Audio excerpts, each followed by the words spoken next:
자, 지금 이거를 여러분들한테 이런 식으로 만들어 달라고 말씀을 드렸죠. 그래서 플렉스는 굉장히 중요한 개념이고, 그 다음에 요즘은 스타일링을 할 때 플렉스로 레이아웃을 많이 잡기 때문에 그래서 여러분들이 플렉스라는 개념을 잘 알고 계셔야 됩니다. 뭐 물론 그리드라는 개념도 있어가지고 뭐 그리드를 이용해서 레이아웃을 잡는 경우도 있긴 하지만 플렉스가 굉장히 유연하기 때문에 저는 제 개인적으로는 이 그리드라는 것보다는 이 플렉스를 이용한 레이아웃 잡는 게 좀 더 괜찮지 않나 생각이 듭니다. 자, 그러면 이거를 이제 이런 식으로 만들어 보는 건데 0단계부터 하면 되는 거잖아요. 그러면 이제 문제 딱 읽어보면 되는 거예요.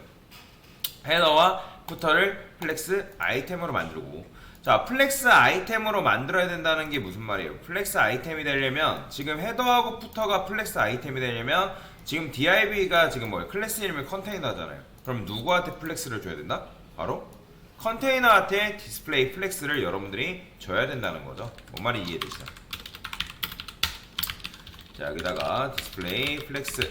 자, 그러면 디스플레이 플렉스를 주는 순간 어떻게 되는 거예요? 배열이 가로 배열이 된다 했죠? 그죠? 기억나시죠? 자, 가로 배열이 된 상태에서 너비는 어떻게 된다 했어요? 최소화가 된다라고 제가 말씀을 드렸습니다. 기억나셔야 됩니다.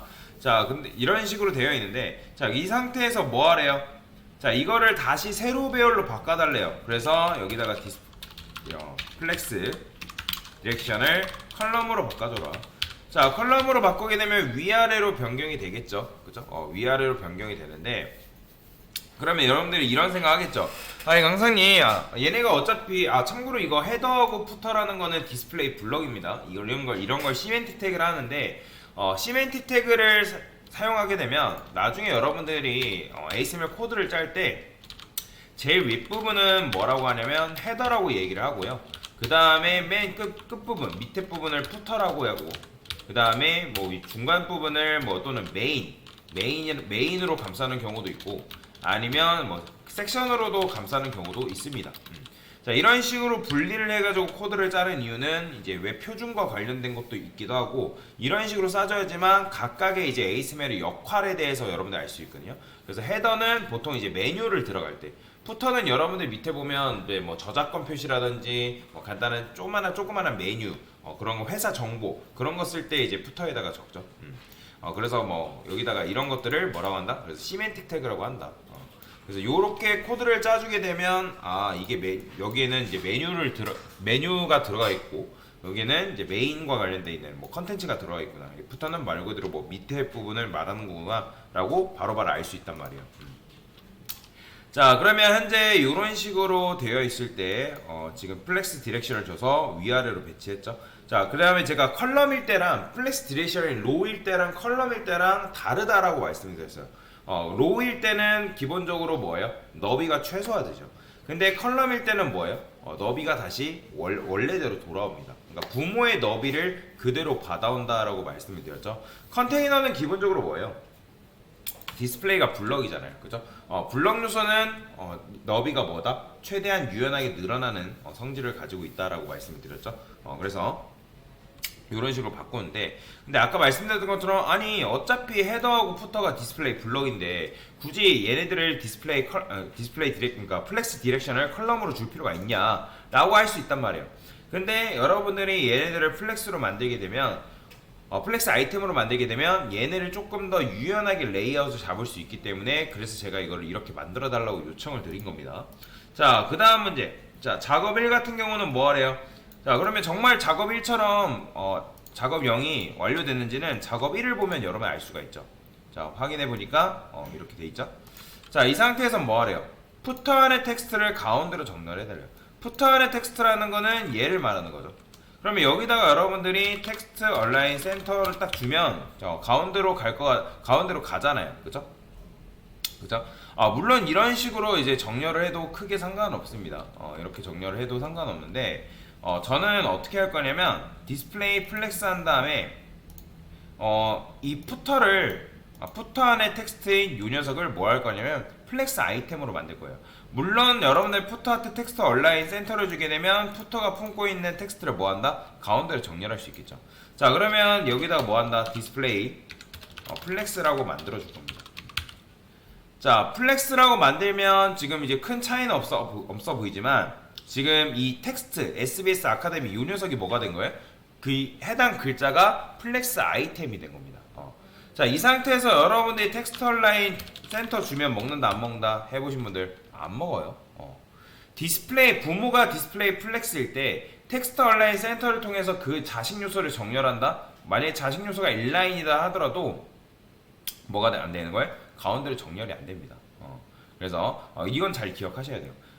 만약에 부모 컨테이너가 디스플레이 플렉스다, 텍스트 온라인으로 자식 요소를 정렬할 수 없습니다. 자, 그러면 자식 요소를 정렬할 때 어떻게 해야 돼요? 지금 우리가 원하는 거 수평 정렬을 해야 되는 거잖아요. 그럼 수평 정렬을 어떻게 한다? justify 컨텐츠 센터 주게 되면 이런 식으로 수평 정렬이 가능하죠. 이 justify 컨텐츠도 이 방향이 로우냐 컬럼이냐에 따라서 어쩔 때는 수평, 기본은 수평 정렬이죠. 근데 컬럼인 경우에는 수직 정렬이 된다. 그 부분도 잘 이제 외우고 계셔야 되고요.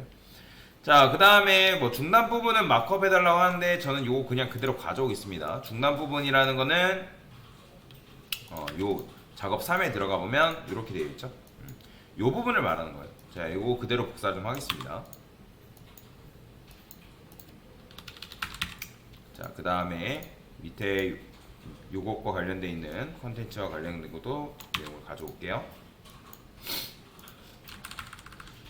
자, 됐어요. 요런 식으로 일단 집어넣어줬고, 그러면 지금 섹션이 있고, 그죠? 섹션이 있고, 제일 바깥쪽에 제일 감싸는 역할로 섹션이 지금 존재하고 있는 거잖아요. 섹션, 그 다음에 메뉴, 그 다음 메인 내용을 담당하는 메인 컨텐츠. 사이드는 뭐 요즘 잘 쓰진 않지만 어쨌든 뭐 이런 사이드에 뭔가 내용을 추가할 때 사이드라는 태그를 이제 사용한다. 근데 딱 봤을 때 여러분들이 얘네들이 이렇게 나온다는 거는 각각 얘네들이 디스플레이가 뭐다? 블럭이다라는 거 아셔야죠. 그죠?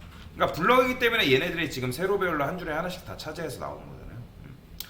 자, 그러면 일단 중단 부분은 마크업을 했는데 이제 뭐 하래요? 중단 부분의 세 부분을 세로가 아닌 가로로 배열해요. 그러면 얘네들을 가로로 배열하려면 옆으로 누이게 해달라는 거니까 그러면 누구한테 디스플레이 플렉스를 줘야 될까요? 지금 얘네들이 뭐예요? 내부, 메인, 어사이드를 누구한테 줘야 돼요? 그렇죠. 섹션 이 컨텐츠한테. 이해죠? 그럼 얘한테 디스플레이 플렉스를 여러분들이 이렇게 부여하면 된다는 거죠. 자, 부여하면 지금 어떻게 됐어요? 이렇게 가로 배열로 잘 됐네요. 자, 가로 배열로 됐는데 양쪽 사이드바가 남는 공간을 1대1 비율로 나눠 가지게 해요. 1대1 비율. 그러니까 즉 얘가 얘 메인 내용 빼고 얘하고 얘가 요 공간에서 그 공간을 가득 채우기를 원하는 거죠. 이해가 되시나요? 자, 그러면 그럴 때 사용할 수 있는 속성이 있죠. 그게 바로 뭐다? 플렉스 그로우라는 속성이 있죠. 그죠? 그래서 내부랑 어사이드 얘네잖아요. 얘를 제외하고 얘하고 얘가 1대1 비율로 나눠 가졌으면 좋겠다 라고 했으니까 플렉스 그로우 1 이렇게 주면 어떻게 되는 거예요? 요만큼 되는 거죠. 그 다음에 마찬가지로 어사이드한테도 플렉스 1 플렉스 그로우 주게 되면 요런 식으로 되는 거죠. 자, 플렉스 그로우라는 거는 성장성이라고 말씀드렸습니다. 성장성 뭐예요? 자, 공간이 부족할 때 사용할 수 있는 속성이라고 말씀드렸고, 플렉스 그로우는 컨테이너한테 주는 속성이에요? 아이템한테 주는 속성이에요? 플렉스 그로우는 아이템한테 주는 속성이죠. 그죠? 제가 이거 분명하게 해야 된다 했습니다. 플렉스 관련된 속성에는 컨테이너한테 주는 속성이 있고, 그 다음에 플렉스 아이템한테 주는 속성이 있다고 말씀드렸죠. 지금 그래서 플렉스 그로우는 플렉스 아이템한테 주는 속성이죠. 그러면 왜 얘네들이 플렉스 아이템인 거예요? 부모가 플렉스 컨테이너가 됐잖아요. 이미 컨텐츠가 플렉스 컨테이너이기 때문에 내부 메인 어사이드가 뭐가 되는 거예요? 플렉스 아이템이 되는 거죠. 제가 말씀드렸죠. 부모가 플렉스 컨테이너가 되면 자식은 플렉스 아이템이 된다. 그럼 플렉스 아이템한테 뭐 할 수 있다? 아이템과 관련된 속성을 줄 수가 있다. 자, 근데 맞춰보세요. 얘가 지금 1대1 비율로 주긴 했지만 실제로 얘가 1대1 비율일까요? 그러면 왜 아니에요? 아니라며요. 네? 고개 흔들었다. 아니라며요. 자, 메뉴랑 추가적인 내용이랑 글자 개수가 몇 개 다르죠. 그죠? 글자 개수가 다르잖아요. 제가 그때 플렉스 플레이그라운드 하면서 어땠어요? 너비가 다르다. 너비가 예를 들어서 뭐 하나는 300픽셀이고 하나는 100픽셀이에요. 그죠? 그러면 3대1 비율이잖아요. 근데 내가 한쪽에는 플렉스 그로우를 1 주고 한쪽에는 플렉스 그로우 2 줬어요. 그렇다 해가지고 실제 1대1 비율이 되는 거예요? 아니라 했잖아요. 그죠? 얘도 마찬가지죠. 텍스트가 가지고 있는 추가적인 내용이라는 얘가 좀 더 크기 때문에 정확하게는 1대1 비율이라는 건 아니라는 거죠.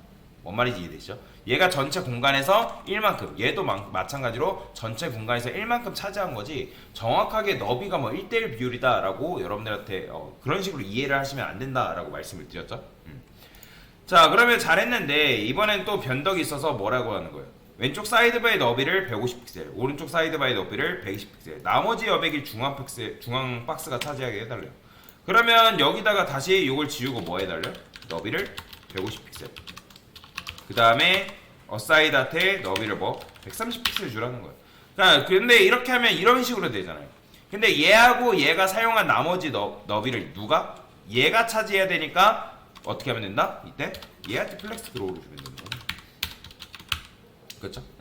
자, 그러면 중앙이 박스 이 녀석이 전체 너비를 꽉 채우는 걸 볼 수가 있는데, 자, 이번에는 뭐 하래요?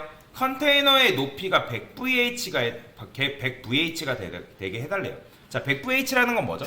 화면 높이죠. 화면 높이. 화면 높이인데, 자, 컨테이너의 높이라는 거니까 얘를 말하는 거란 말이에요. 그런데 자, 보세요. 제가 얘한테 100VH를 줘볼게요. 자, 100VH 주니까 당연히 이제 티가 안 나죠. 여기다가 보더를 좀 칠해볼게요. 자, 지금 100VH 주니까 이만큼이란 말이에요. 자, 그러면 제가 이 메인 내용이라는 거에다가 내용물을 조금 많이 집어넣을게요. 자, 100을 집어넣거든요. 그러면 어때요? 자, 보세요. 이 100VH를 준 녀석이 잘려요. 자, 중간에 내려보면, 자, 지금 파란색 선이 끊긴 거 보이시나요, 여러분들? 그건 왜 그래요? 자, 지금 우리가 컨테이너한테 높이를 얼마큼 줬어요? 100VH를 줬잖아요. 100VH라는 거는 컨테이너가 지금 화면의 높이를 그대로 받아오게끔 만든 거죠. 그런데 여러분들이 그냥 어떻게 쓴 거예요? 여기다 일반적인 하이트를 썼잖아요. 그죠? 일반적인 하이트를 쓰게 되면 너비 또는 높이가 뭐냐면 고정이에요. 고정. 고정된다라는 거예요. 뭔 말인지 이해되시나요? 그러니까 딱 100VH로 고정되고, 그 100VH로 고정되었기 때문에 그 안에 내용물이 뭔가가 많아지게 되면 그 이미 높이는 고정된 상태에서 내용물들이 많아지니까 내용물이 어떻게 돼버린 거예요? 넘치는 거예요. 이해되시나요? 자, 지금 그러니까 메인한테 우리가 내용물을 많이 집어넣기 때문에 얘가 어떻게 된 거예요? 넘쳐버린 거죠. 그런데 이거보다 더 좋은 게 있을까요? 있어요. 그게 바로 뭐냐면 민이에요. 자, 민은 뭐죠? 민은 최소죠. 그죠? 자, 최소 높이입니다. 자, 민을 주게 되면 일단 최소 높이로 100VH만큼 가져가고, 만약에 그 컨테이너에 뭔가 그 안쪽에 내용물이 넘쳤다? 그러면 중간에 그 높이를 벗어나는 게 아니라 그 내용물만큼 늘어납니다. 보이시나요? 유연하게 코드 작성이 가능하다는 거죠. 그러면 민 하잇과 그냥 일반적인 하잇 중에는 뭐가 더 좋은 거예요? 민이 훨씬 더 좋은 거예요. 근데 이제 여러분들이 정말로 내가 어떤 특정 요소가 늘어날 일이 없어요. 그 안에 내용물이 뭐 더 추가될 일도 없어요. 걔는 그냥 어떤 예를 들어서 100픽셀, 200픽셀 그 높이가 고정이래요. 그러면 그냥 일반적인 하이트를 주는 게 맞고, 그게 아니고 여러분들이 뭔가를 쓰다 보면 내용물이 늘어나야 된대요. 그러면 그런 경우에는 뭘 줘야 된다? 민을 줘야 된다는 거예요. 민. 그렇잖아요. 여러분들 예를 들어서 게시물을 써요. 게시물 같은 경우는 만약에 높이가 정해져 있어요. 그러면 여러분들이 쓰다 보면 게시물 많이 쓸 수 있어요? 없어요? 있잖아요. 그죠? 많이 쓸 가능성이 있단 말이에요. 그러면 뭐 예를 들어서 내 게시물을 쓸 수 있는 높이는 한정등인데, 내가 만약에 내용물을 많이 썼다 해가지고 넘쳐버리면 모양새가 뭐예요? 안 이쁘게 나오겠죠. 그렇기 때문에 그런 경우에는 민을 쓰는 게 좋다. 그래서 민이 뭐다? 최소 높이. 그래서 민은 최소 높이인데, 최소 높이를 일단 준 다음에 최소 높이를 벗어나게 되면 그 높이도 같이 뭐 한다? 늘어난다. 유연하게 늘어난다라고 보시면 되겠습니다. 자, 그래 이게 바로 뭐다? 민이에요. 민. 자, 그러면 이렇게 했는데, 자, 중단 부분의 높이가 헤더와 푸터가 사용한 나머지를 차지하게 해달래요. 그러면 중단 부분의 높이라는 거는 얘를 말하는 거죠. 자, 이거 다시 메인 내용으로 바꿔볼게요. 얘잖아, 얘.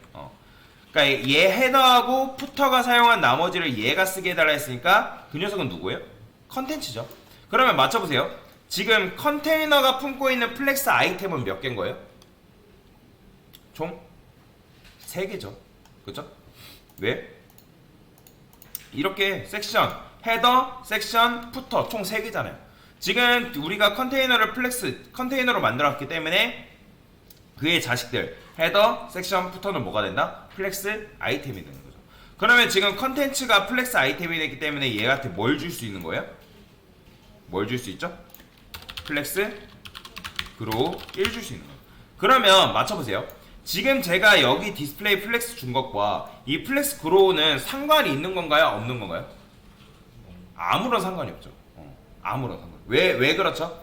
지금 우리가 이 디스플레이 플렉스는 왜 준 거예요? 얘는 그냥 컨텐츠를 플렉스 컨테이너로 만들기 위해서 준 거잖아요. 그러니까 즉 메뉴, 메인 내용, 추가적인 내용이 원래 어떻게 나왔어요? 세로 배열이었잖아요. 그죠? 디스플레이 블럭이었기 때문에 세로 배열이었다가 걔네들을 우리가 뭐 한 거예요? 컨텐츠를 플렉스 컨테이너로 만드니까 그의 자식들이 뭐가 된다? 가로 배열이 됐잖아요. 플렉스 아이템이 되면서 가로 배열이 됐단 말이에요. 즉 자식들을 플렉스 아이템으로 만들기 위해서 디스플레이 플렉스를 준 거란 말이에요. 근데 이 플렉스 그로우는 왜 준 거예요? 얘는 헤더하고 푸터가 사용한 나머지 높이를 얘가 이 컨텐츠가 사용을 해야 되기 때문에 얘한테 준 거죠. 그죠? 왜냐면 이 컨텐츠도 누구 입장에서? 컨테이너 입장에서는 하나의 플렉스 아이템이기 때문에. 이해가 되시나요? 그렇기 때문에 얘랑은 아무런 상관이 없는 거죠. 이해가 되시죠? 얘는 플렉스 컨테이너가 되기 위한 속성인 거고, 얘는 플렉스 컨텐츠가 플렉스 컨테이너면서 지금 아이템이기도 하기 때문에 아이템한테 주는 속성이기 때문에 이렇게 준 거죠. 그렇죠? 그래서 얘랑 얘는 아무런 상관이 없다라는 거 이해하셔야 됩니다. 자, 그 다음에 다 했어요. 자, 이번에는 뭐 하래요? 중앙 박스에 텍스트를 길게 넣고 화면의 너비를 줄여서 양쪽 사이드바 박스의 너비가 언제 달라는지 자, 이거 왜 그러냐면, 자, 보세요. 여러분들 메뉴를 썼고 추가적인 내용을 썼어요. 예를 들어서. 그러면 메뉴하고 추가적인 내용은 화면이 줄어들었다 해가지고 얘가 레이아웃이 깨지면 돼야 안 돼요? 안 되겠죠? 근데 제가 화면을 줄여볼게요. 자, 지금 어때요? 레이아웃 깨져요? 안 깨져요? 깨지죠? 요게 줄어들잖아요. 메뉴랑 추가적인 내용 공간이 줄어들잖아요. 그죠? 그럼 돼야 안 돼요? 안 되죠. 그죠? 게다가 지금 보시면 얘네들이 뭐예요? 플렉스 아이템인데 왜 얘네들 이런 식으로 짜부되는 거예요? 자, 제가 플렉스의 기본 특징 중에 하나가 뭐라 했죠? 압축되는 성질이 있다고 말씀드렸습니다. 그죠? 플렉스 랩 기억나시죠? 얘네가 지금 압축되어 있단 말이에요. 근데 압축되어 있는 것도 있지만 지금 메뉴랑 추가적인 내용이 줄어들면 안 된단 말이에요. 이해가 되시죠? 그래서 어쨌든 화면을 줄이니까 이렇게 줄어드는데 그 문제를 해결하는 방법이 있습니다. 자, 그래서 작업 9 보면 뭐라고 해요? 화면의 너비가 줄어들어도 양쪽 사이드바 너비가 바뀌지 않게 해달래요. 자, 지금 보시면 메인 내용이 있고 메뉴가 있고 추가적인 내용인데 얘하고 얘는 아까도 말씀드렸지만 화면이 줄어들었을 때 내용물이 줄어들면 된다 안 된다? 안 된다. 그래서 줄 수 있는 속성이 있어요. 바로 뭐? 플렉스 슈링크죠. 자, 플렉스 슈링크의 기본값은 1인데 이걸 여러분들 0으로 주게 되면 어떻게 된다? 얘네가 화면이 줄어들어도 뭐 하는 거예요? 뻗팅기고 있는 거죠. 그죠? 자, 한번 볼게요. 아까는 줄어들었죠? 자, 지금 어때요? 줄어드나요? 안 줄죠. 그죠? 메뉴하고 추가적인 내용이 화면이 줄어도 안 준단 말이에요. 보이죠? 제가 아까 말씀드렸잖아요. 플렉스를 여러분들이 사용하게 되면 그 안에 내용물이 뭔가 많아지면 내가 너비를 줬어도 지금 150픽셀과 130픽셀을 준 이유가 뭐예요? 너가 실제로 150픽셀을 가져, 너가 실제로 130픽셀을 가져, 그 너비를 유지해 라는 의미에서 준 거잖아요. 근데 화면이 줄어드니까 그 레이아웃이 어떻게 돼버렸다? 깨져버렸다는 거죠. 그래서 메뉴랑 추가적인 내용 같은 경우는 내용이 깨지면 안 되기 때문에 그래서 뭘 주는 거예요? 플렉스 슈링크를 줘가지고 너가 그 공간을 버티고 있어 라고 얘기를 해주는 거죠. 그래서 플렉스 슈링크를 주게 되면 얘가 더 이상 줄지 않는 그런 구조가 된다 라고 보시면 되겠습니다. 자, 그래서 이런 식으로 문제를 풀면 이렇게 만들어지는 거죠. 뭐 메뉴 넣는 건 어렵지 않으니까 그냥 메뉴는 뭐 여러분들 넣어보시면 되고, 그래서 이게 바로 정답입니다. 그래서 여기서 나오는 요 개념들은 여러분들이 다 이해를 하고 계셔야 되는 개념이기도 하고 굉장히 많이 사용되는 개념이기 때문에 잘 알고 계셔야 된다라고 보시면 되겠습니다. 됐습니다.